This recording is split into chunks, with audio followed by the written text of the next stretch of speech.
Okay guys, we have another unboxing video for today. Ito na nga po. So nakabubble up naman po siya, may siyang label. At mukhang nakabox naman or nakakarton. So check na po natin siya, no? Ayan.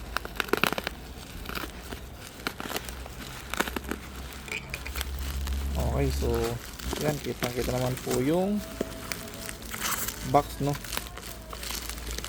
Ayan. Okay, so meron po tayo itong ice cube molder, no? Tapos meron po tayong sprayable and pourable oil bottle.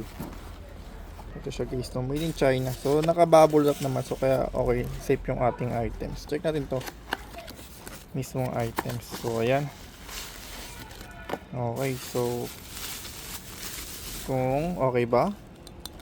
Ano naman siya guys, no? So di pa natin sigurado kung talagang magwo-work siya sa mga oil. Okay. So sprayable and pourable oil bottle siya guys. Ayan. When using it for the first time, adjust the controller to be in a water or air state. When using normally with oil, it can be easily pressed and lifted quickly. Ayun. So pag bagong press, ayan. Tapos lagyan tubig para at least magano siya, mag-flow talaga siya. Or para dumulas ng konti. Check naman natin itong pinaka-ano niya. Ice maker natin guys. Oh, may takip pa siya, no?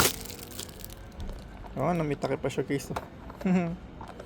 Okay, so ice cube maker tayo guys, no? Ito may kalaki yun yung cube niya.